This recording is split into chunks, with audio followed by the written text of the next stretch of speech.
In this video we will start its states of matter. Actually matter के physical states अगर हम देखते हैं, matter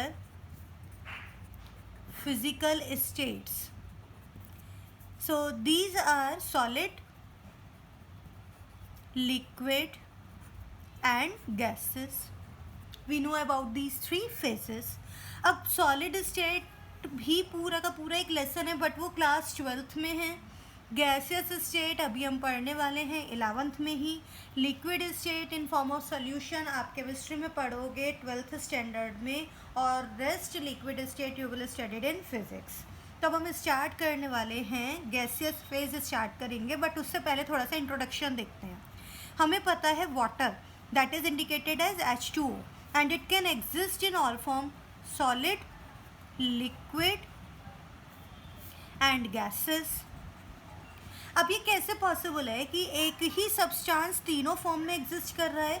तो इसके लिए कंडीशंस हैं अंडर डिफरेंट कंडीशंस ऑफ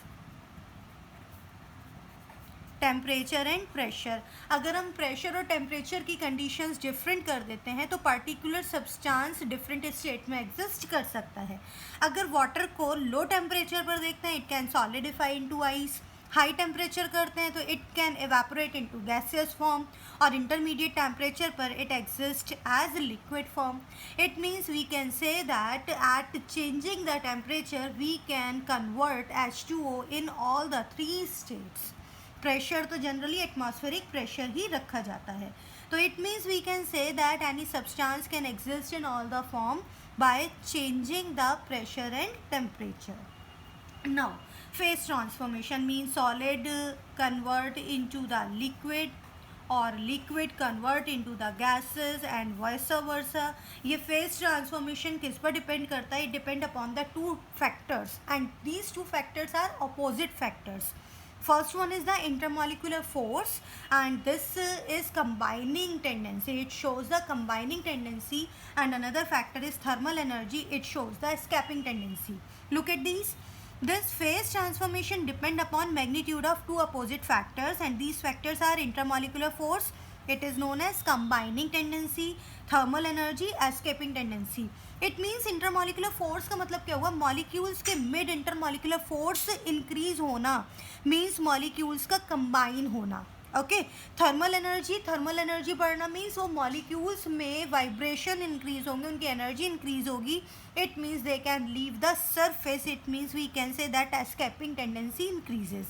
अगर intermolecular force of attraction weak है, it means molecule will remain far apart. तो ये गैसियस फेज के लिए कंडीशन हुई.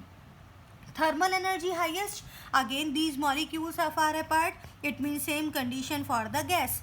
गैसियस स्टेट के लिए intermolecular force of attraction weak होगा और थर्मल एनर्जी हाईएस्ट होगी. तो हम इसको शो कर सकते हैं in the form, let suppose solid, liquid and gas. मैं इस तरह से इंडिकेट कर देती हूँ. एंड सॉलिड टू गैस अगर हम मूव करते हैं तो thermal energy tendency increases. It means we can say that escaping tendency increases. But when we move gas to liquid to solid state, it means what? अगर हम gas से liquid जाएं तो इंटरमॉलिक्यूलर फोर्स ऑफ अट्रैक्शन बढ़ता जाता है. Liquid से solid जा रहे हैं तो further intermolecular force of attraction बढ़ता जा रहा है. तो I can say that intermolecular force of attraction increases when we move from gas to liquid and liquid to solid. इसका मतलब these two opposite forces means oppositely work कर रहे हैं. अगर इंटरमॉलिक्यूलर फोर्स ऑफ अट्रैक्शन बढ़ रहा है तो थर्मल टेंडेंसी डिक्रीज हो रही है. तो आपको ये चीज़ याद रखनी है, अगर कंबाइनिंग टेंडेंसी इंक्रीज हो रही है तो एस्केपिंग टेंडेंसी डिक्रीज हो रही है. तो इन दोनों ही फोर्सेस के मैग्नीट्यूड के बेसिस पर हम बता सकते हैं कि पर्टिकुलर स्टेट गैसेस होगा, लिक्विड होगा या फिर सॉलिड होगा.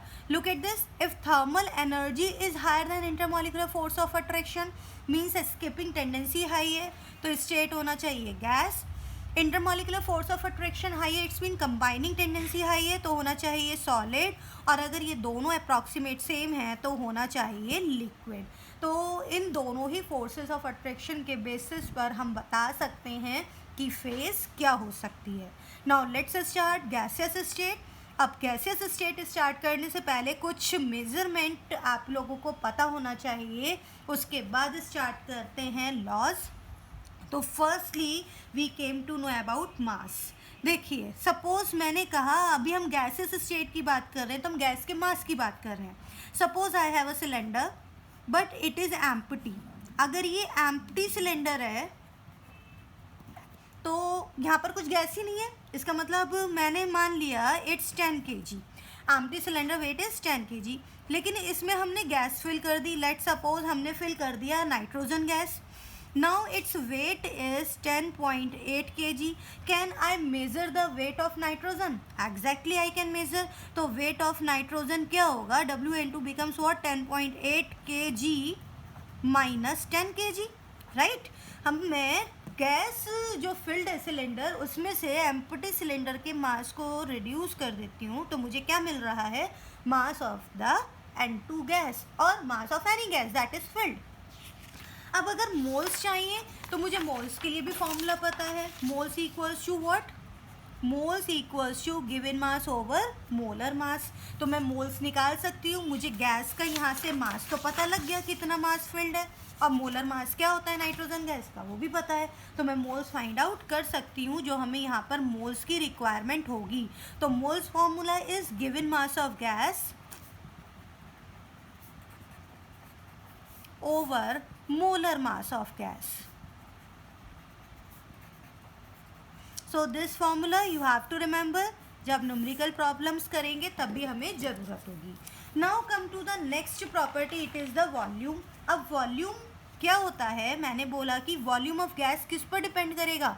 Volume of empty container capacity पर डिपेंड करेगा। देखो अभी हमने कहा था कि इस कंटेनर में गैस फिल हो रही है, तो एम्प्टी कंटेनर में जो गैस फिल हो रही है तो एम्प्टी कंटेनर की कैपेसिटी पर डिपेंड कर रहा है कि वॉल्यूम क्या होगा। तो हम क्या कह सकते हैं? Volume of gas is what? It is the volume of empty container. अब लेट्स सपोज मैंने कहा ये 1 सेंटीमीटर क्यूब है। You know 1 centimetre cube, length breadth and height all is 1 centimetre. ये 1 सेंटीमीटर क्यूब है तो इसका कैपेसिटी क्या होती है? Its capacity is 1 ml। तो मैं ये बोल सकती हूँ कि 1 ml equals to what? 1 ml equals to 1 centimetre cube. तो पहला रिलेशन तो मुझे यही पता लग गया ml और सेंटीमीटर क्यूब में क्या रिलेशन है। अब देखिए 1 मीटर क्यूब क्या होता है? It equals to 10 to the power 3 decimetre cube and it again equals to 10 to the power 6 centimetre cube. ये कैसे आया?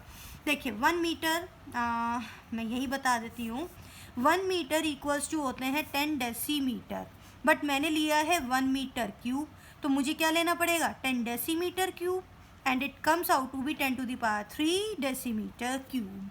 ओके ऐसे ही अगर मुझे सेंटीमीटर में कन्वर्ट करना है तो 1 मीटर इक्वल्स टू 100 सेंटीमीटर, पर मुझे लेना है 1 मीटर क्यूब तो 100 centimetre cube it comes out to be 10 to the power 6 centimetre cube. Okay तो इस तरह से आया 1 metre cube equals to 10 to the power 3 decimetre cube और equals to 10 to the power 6 centimetre cube. ये conversions आपको पता होने चाहिए, जब न्यूमेरिकल प्रॉब्लम सॉल्व करेंगे तो ये कन्वर्जन्स की रिक्वायरमेंट होती है। अब 1 litre equals to what? 1000 ml और हमें पता है 1 ml equals to what?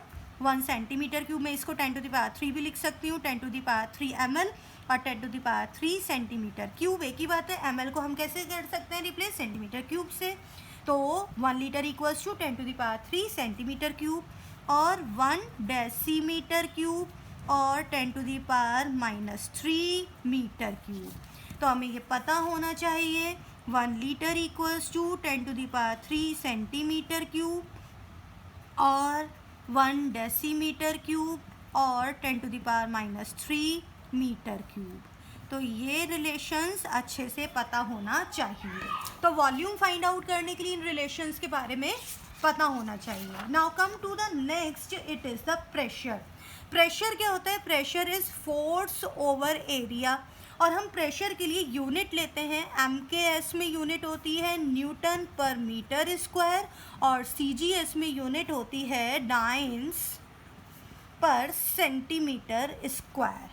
Okay तो ये यूनिट्स पता होनी चाहिए। बट अभी यहाँ पर हम ज़्यादातर जो प्रेशर लेने वाले हैं, कंसीडर करने वाले हैं, वो एटमॉस्फेयर या फिर बार में कंसीडर करेंगे और हमें यूनिट कन्वर्जन पता होना चाहिए।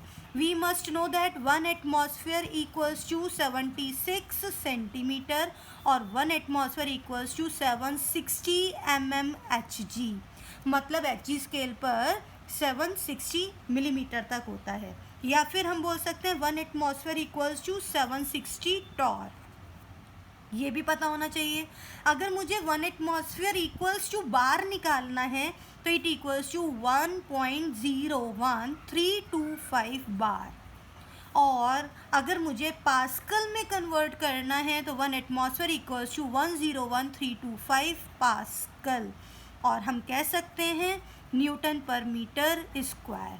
तो 1 एटमॉस्फेयर को हम इस तरह से यूनिट कन्वर्ट कर सकते हैं। We must know about all. 1 atmosphere equals to 76 centimetre, 760 mm, 760 torr, 1.01325 bar and 101,325 pascal.